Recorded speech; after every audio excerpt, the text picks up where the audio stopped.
Hi, it's Heather from Thicketworks, and today we are continuing with the ongoing saga of the abandoned boudoir diorama. And this time we're turning our attention to soft furnishings, like this carpet, the tapestries on the wall, pennants that hang from sturdy wooden brackets, and tabletop tapestries designed to work perfectly with the little trestle table that we recently built. The process begins by printing onto fabric. I chose to do so with my laser printers, but of course you can do it with an inkjet printer as well. Make sure to watch the video where Lisa demonstrates in detail how to prepare your fabric and run it through your printer. I prepared all of the fabric for this demonstration by ironing freezer paper cut into 8.5 by 11 inch rectangles onto recycled pillowcases made of a cotton polyester blend. I did test all of these methods on various types of fabric, and I got my very best results with this combination. To use the Print Then Cut feature in Cricut Design Space, upload one of the PNG images from this week's bundle. Select Simple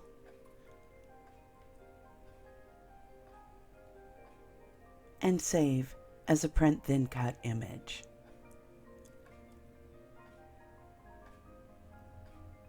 Select that file and insert image.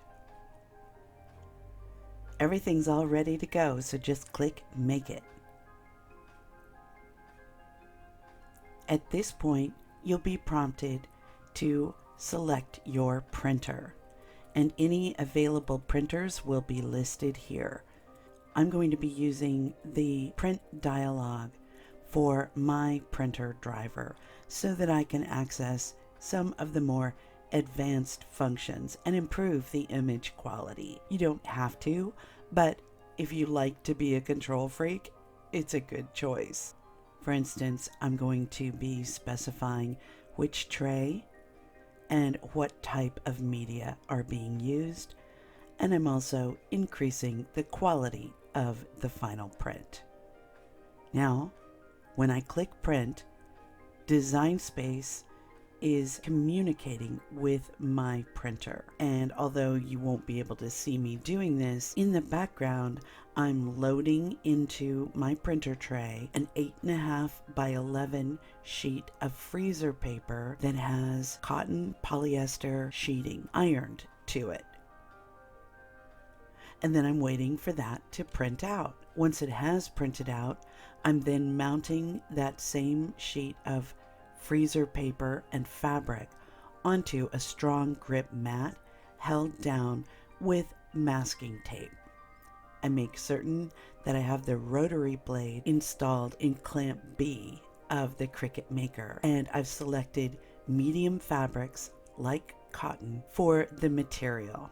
Now I load the mat into the Maker and I allow the system to go through its scanning and detection phase.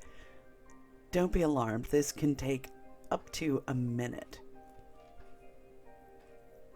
The Maker is using its optics to discern that black outline around the exterior of the Print Then Cut image.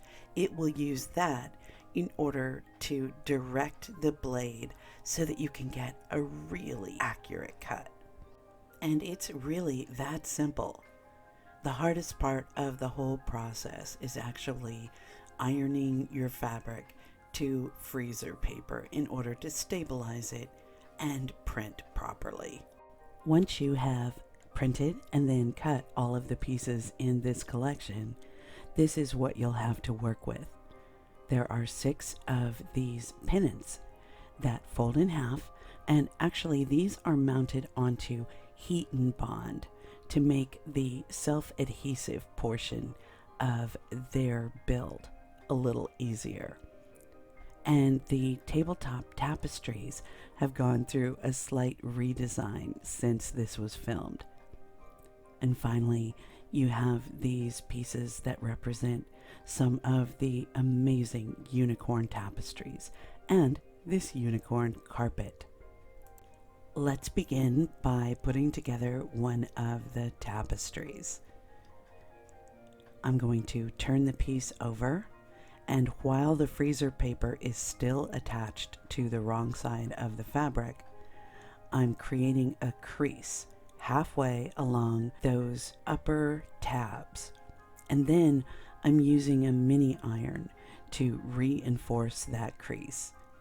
At this point, I carefully remove the freezer paper from the back of the fabric and apply a very small amount of tacky glue that I then smooth out before bending the tabs into place and then ironing directly over the top, like my friend Ara from Bentley House Minis taught me to do, to dry that adhesive immediately. Now, this isn't necessary, but I thought it would be fun to add just a little bit of fringing to the bottom of each of the tapestries. But I don't want the sides to come unraveled or the tabs at the top. So I'm adding fray check along all of those margins and even on the back of the tabs, just to make sure they don't unravel. There's one of the tapestries prepared. Now I'll just do another quick demonstration. I've folded the tabs in half, peeled off the paper backing, added a small bead of tacky glue, and am pressing this in place using a mini iron, and then gently peeling it away from the deli paper that I'm using to protect the delicate fabric, and then just adding a bit of fringe at the bottom, and then protecting both of the side edges and the edges of the tabs, both in the front and the back, with an application of fray check. Now, I think that the tapestries look amazing as is, but I could not resist adding some do-it-yourself coffee staining to mine. After all, this is the abandoned boudoir, and the overall impression of this diorama is going to be of a place that has been isolated, alone, and untenanted for perhaps centuries. So a lot of grime and aging would have accumulated over the years. To intensify the effect, you can add a few drops of black India ink to your coffee stain, and then add spatters and really dark staining wherever you would like. I then lighten up the coffee stain and soften some of those darker marks. Personally, I love the outcome. And then if you like, you can spray it with a UV resistant preservative. To hang the tapestries, I'm using regular bamboo skewers that can be obtained at most grocery stores. And I'm applying a very sloppy layer of coffee stain directly onto their exteriors. Then I measure them and cut them to length so that approximately half an inch will protrude from either side of each tapestry. They are all slightly different sizes, so each of these hanging rods is created specifically to fit the tapestry that it's meant to support. Once I've snipped off the end, I sand them down so that they are slightly tapered, and then give those raw ends a dunk into the do-it-yourself coffee stain. To cap off the ends of these bamboo skewers, I'm using these jewelry findings, which just happen to be about the right circumference to add just a tiny bit of metallic gleam to the end of each of the skewers. And that is that. The tapestries are complete. Onto the carpet. I begin this process by peeling away the freezer paper. And then I'm going to be fringing most of this dark green area at either end of the carpet.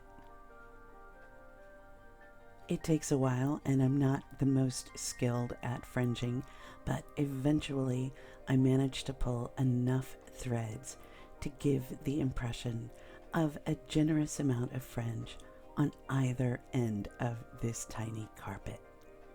I just love the level of authenticity that this lends to the whole piece. It's worth fighting with all of the little threads. And then I seal the longer edges of the carpet using fray check. Because this piece of cotton is so thin, I'm choosing to mount it using a spray adhesive onto a square of drop cloth canvas. I buy these canvases all the time, usually at Home Depot, and they come in handy for so many things. And it's just the right weight to add enough richness and depth to this carpet that it feels truly sumptuous.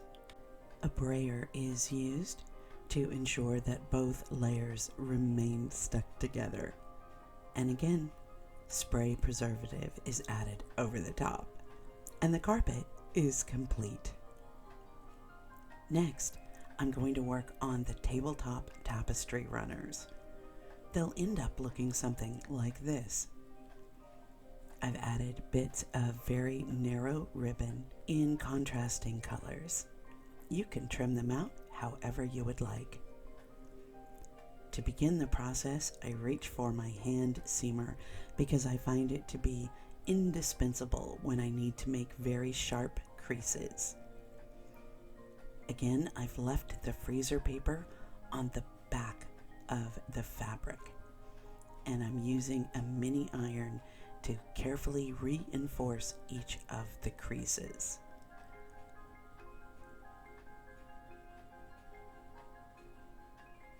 I work slowly and methodically because, frankly, working at this scale with fragile fabrics is quite challenging for my clumsy fingers. Using this deli paper to help protect the fabric and to help me actually fold the fabric over prior to ironing it is really helpful.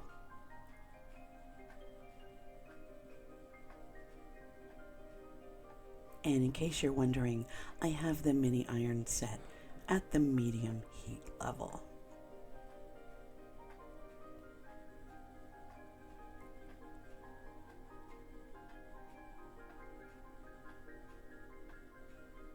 There. Now it's time to gently peel away the freezer paper from the back of the fabric.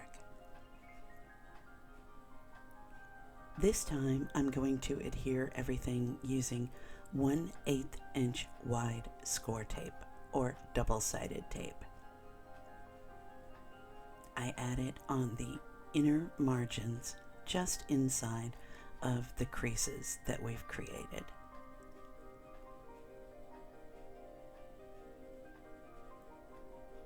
And once the tape has been added to all of the edges, I reinforce it by pressing it firmly into place using an agate burnisher. And then I carefully remove the protective backing paper, exposing all of the adhesive and trying not to touch it. Easier said than done. Once that's complete, I begin by folding over the ends into little points and then carefully folding along the long seams at either side. I use the mini iron to reinforce the adhesive by melting it very slightly. And now we have nice clean hems. For the tips and the corners where there might be a bit of fraying fabric, I add drops of fray check. And then it's time to embellish.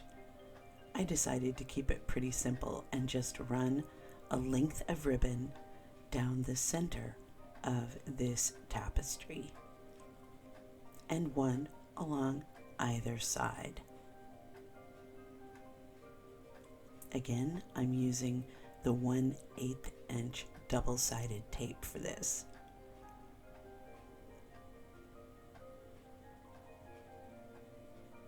I was surprised that it didn't seem to add much stiffness to the final project, for which I was grateful. I add tiny snippets of ribbon to finish off the pointed ends. And then I apply fray check everywhere that the ribbon has been cut.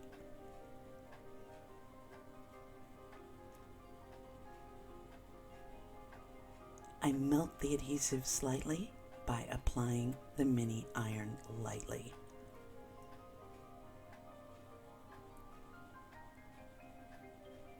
And now I'm ready to add creases to either end so that this will lie convincingly along the top of the little trestle table. I finger press it into place and then reinforce those creases with the mini iron. Even though the central ribbon here is slightly off kilter, I still love the final outcome. Now it's time to create the pennants. And remember, I had heat and bond applied to the back of these to help glue them together.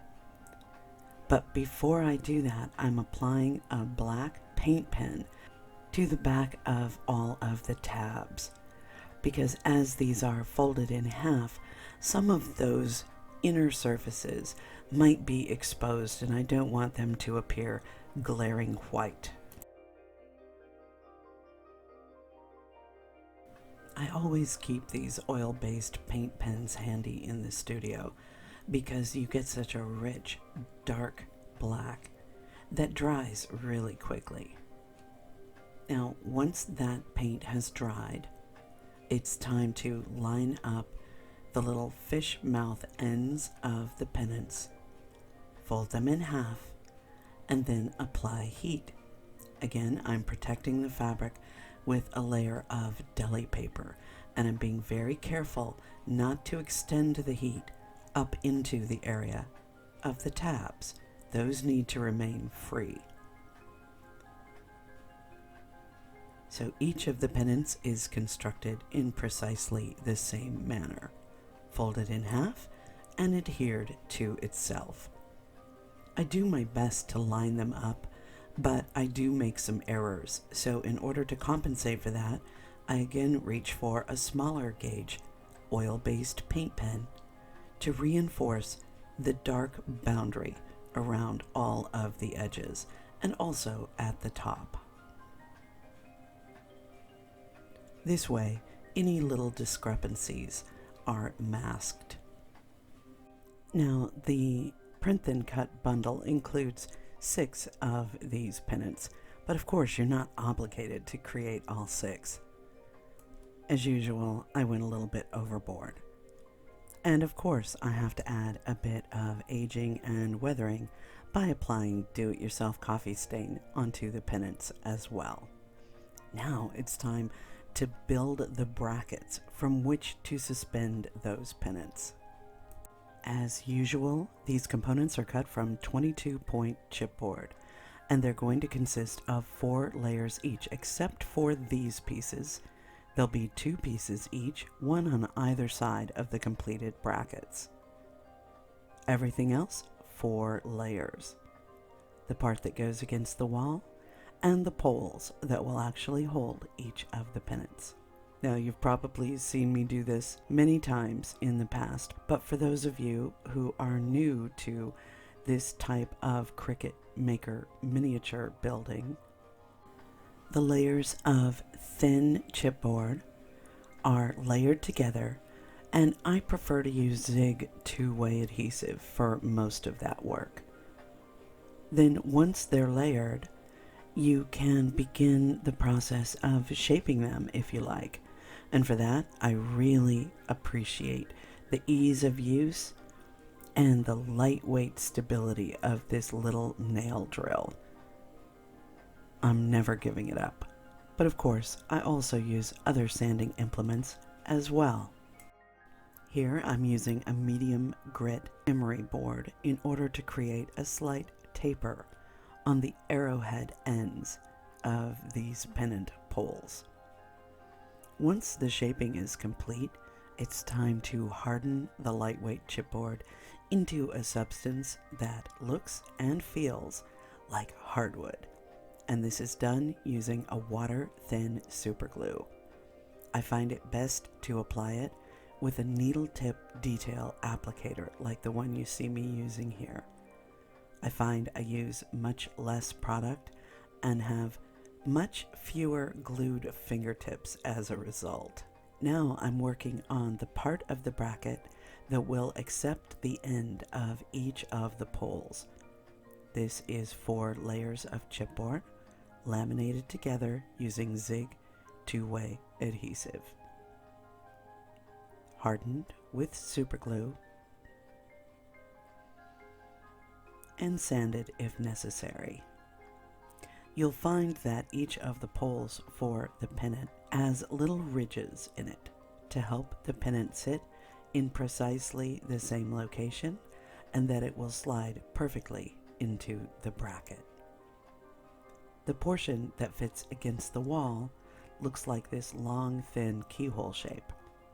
Again, 4 layers of the lightweight chipboard are glued one on top of the other, with care being taken to make certain that they line up correctly. That slot is sized to accept the rear end of the protruding bracket exactly, so keeping those edges lined up as accurately as possible is important. Superglue hardening tends to create a bit of a rough surface, so it's good practice to sand the surface and the edges of all of the pieces once they've been hardened. And then the 2 pieces slot together just like that. Once all of the functioning portions of the brackets are complete, it's time to add the little decorative overlays on either side. They serve a couple of functions. They hide all of the layers underneath, and they create sidewalls for the slots that accept the butt ends of the pennant poles. To attach the brackets to the underlying frames, I'm going to be using Popper's Bondo, and that's just a fancy way of saying baking soda and superglue. I fill the little trench in the back of each framework with a sprinkling of baking soda, and then I add a small amount of superglue right over the top. It cures immediately and creates a rock-hard bond. Once the brackets are fully constructed, I go over the surfaces again with sanding implements, just to make certain that everything is smooth to the touch. My experience with these brackets is that they fit together tightly enough that no additional adhesive is required. And this way, if you want to change out your pennants, you can do so easily. I decide that I want to darken the finish of the brackets, so I stain them with do-it-yourself coffee stain.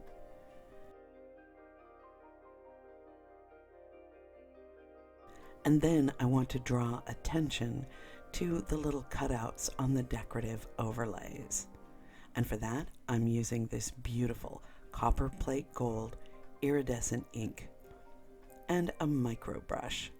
I dip it into the ink, and then, to the best of my ability, I apply the gold ink into the tiny motifs. Now, I make a big mess, but that's okay because I'll show you a quick and easy way to clean that up in just a moment. I also add a stripe of this antique gold along the exterior edges. And then to clean up all my mess, all that's required is to lightly sand over the top. This removes all of the excess gold, but leaves it inside of the little motifs. There, no one has to know how messy I really was. And the brackets with their pennants are complete. I love the way that these have come together. I couldn't wait to install them on one of the walls of the abandoned boudoir, and they do not disappoint.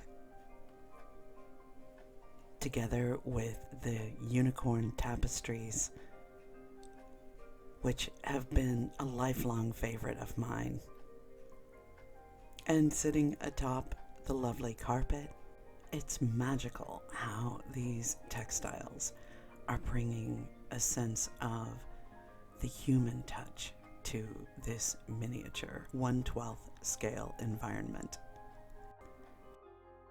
As always, thank you for hanging out with me today. Until next time, bye.